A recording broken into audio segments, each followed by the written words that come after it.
स्पर्धा काय लागली आहे की एकीकडे कोण जास्त अवमान करतो आणि दुसरीकडे महाराष्ट्राच्या विधिमंडळातील 200 पेक्षा जास्त आमदार, मराठा समाजाचे आमदार मूग गिळून चुप्प बसलेले आहेत. जय जिजाऊ.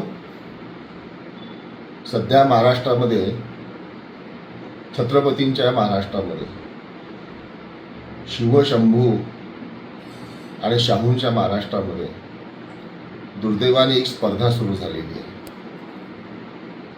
ती आजची नाही आहे, अनेक वर्षांची, अनेक दशकांची एक स्पर्धा आहे की छत्रपती शिवरायांचा अवमान जास्त कोण करतं. राज्यपाल कोश्यारी, त्यानंतर तो कोणी छिंदम, त्याच्यानंतर भिडे, राहुल सोलापूरकर आणि आता प्रशांत कोरटकर. प्रशांत कोरटकर या हरामखोरांनी तर कळस गाठलेला आहे. चक्क शिवरायांना एकेरी भाषेत उल्लेख केला. महाराष्ट्राच्या शिवरायांचा, महाराष्ट्राच्या आराध्य दैवताचा, समस्त मराठी जनांच्या स्वाभिमानाचा त्यांनी एकेरी भाषेत उल्लेख करून कळस गाठलेला आहे. पण स्पर्धा काय लागली आहे की एकीकडे कोण जास्त अवमान करतो आणि दुसरीकडे महाराष्ट्राच्या विधिमंडळातील 200 पेक्षा जास्त आमदार, मराठा समाजाचे आमदार मूग गिळून चुप्प बसलेले आहेत. एक मराठा आमदार छत्रपती शिवरायांच्या स्वाभिमानाचा आदर्श न घेता शिवरायांचा होत असलेला अपमानाबद्दल एक चकार शब्द बोलायला हे मराठी आमदार तयार नाहीत. शिवरायांच्या नावाने मतं मागायची, परंतु शिवरायांचा अपमान होत असताना पक्षापुढे आणि सत्तेपुढे तोंडाला कुलप लावून बसलेले आहेत. यांना शंड म्हणावं का शिवद्रोही म्हणावं, हा खरा प्रश्न आहे. पण ही परंपरा आजची नाही आहे. प्रत्येक वेळेला शिवरायांचा अवमान होतोय महाराष्ट्रामध्ये. मग शिवराय नेमके आहेत कोण? शिवराय हे या देशाचं नव्हे तर विश्वाचे जगतवंद्य गुरु आहेत. विश्वाला मोहिनी घालणारे आणि संपूर्ण विश्वामध्ये सर्वप्रथम लोककल्याणकारी राज्याची निर्मिती करणारे शिवराय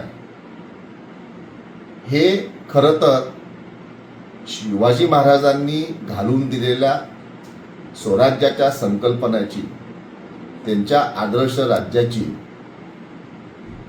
आम्ही पाठराखण केली पाहिजे, नव्हे तर त्यांनी स्वप्नावत पाहिलेल्या, त्यांनी स्थापन केलेल्या रयतेचं राज्य हे आमचं ध्येय असलं पाहिजे. परंतु आज आम्ही काय केलेलं आहे तर छत्रपती शिवरायांना साधन म्हणून वापरतो आहे. शिवराय हे साध्य आहेत. शिवरायांचं आदर्श राज्य, रयतेचं राज्य, लोककल्याणकारी राज्य हे साध्य आहे. परंतु आम्ही शिवरायांना आमच्या राजकारणासाठी वापरतो आहे, शिवरायांचं नाव वापरतो आहे आणि शिवरायांच्या नावाखाली सत्ता उपभोगत आहे. परंतु शिवरायांचा अपमान होत असताना मात्र आम्ही सत्ता जाईल म्हणून एकही विधिमंडळातला मराठा आमदार शब्द बोलायला तयार नाही. शिवाजी महाराज यांची महती कितीही गायली तरी ती कमी आहे. माझ्या दृष्टीने शिवरायांनी काय केलं असेल तर एकच गोष्ट मला त्यांची जी भावली आहे की शिवरायांनी या महाराष्ट्रातील तांबोळी, रामोशी, न्हावी, कुंभार, सुतार, कुणबी महार, मुस्लिम या सगळ्यांना वर्णव्यवस्थेच्या बाहेर जाऊन क्षत्रियत्व बहाल केलं. वर्णव्यवस्था कोणी मोडली असेल तर ती छत्रपती शिवरायांनी मोडली आहे. त्याच्या आधी असे कुठले संदर्भ नाही आहेत आणि त्यांच्या नंतरही असा पराक्रम कोणी गाजवलेला नाही आहे. शिवरायांनी सर्व जाती धर्माच्या लोकांना राज्यकारभारामध्ये समाविष्ट केलं, त्यांना निर्णय प्रक्रियेत सामावून घेतलं आणि जातीयवाद तोडला. स्वराज्याचा अधिकार सगळ्यांना दिला, स्वराज्यामध्ये सर्वांना सन्मानाची वागणूक दिली आणि म्हणूनच ते लोककल्याणकारी आणि रयतेचे राजे होते. परंतु आज दुर्दैवाने छत्रपती शिवरायांच्या बाबतीत अक्षम्य असे अवमान होत आहेत आणि दुर्दैवाने शिवरायांना फक्त राजकारणाचा विषय म्हणून वापरला जात आहे. हे अतिशय वेदनादायी आहे. शिवरायांच्या आदर्श राज्याची संकल्पना प्रत्यक्ष डॉक्टर बाबासाहेब आंबेडकरांनी देखील स्वीकारली आहे. संसदेमध्ये संविधान मांडताना कल्याणकारी राज्याची संकल्पना कुठून घेतली याचं उत्तर देताना भारतरत्न डॉक्टर बाबासाहेब आंबेडकर यांनी स्पष्ट सांगितलं की स्वराज्याची संकल्पना हीच माझ्या कल्याणकारी राज्याची प्रेरणा आहे. डॉक्टर बाबासाहेबांनी जे स्वीकारलं, डॉक्टर बाबासाहेबांनी जो संविधानामध्ये आदर्श घालून दिला त्याचंही आज पालन होताना दिसत नाही. शिवराय हा राजकारणाचा विषय नाही, परंतु हे शिवद्रोही लोकप्रतिनिधी जे आहेत, हो हे लोकप्रतिनिधी खऱ्या अर्थाने शिवरायांच्या विचारांना छेद देणारे आणि शिवरायांचा द्रोह करणारे हे मराठा आमदार जे आहेत त्याचा निषेध करावा तितका कमी आहे.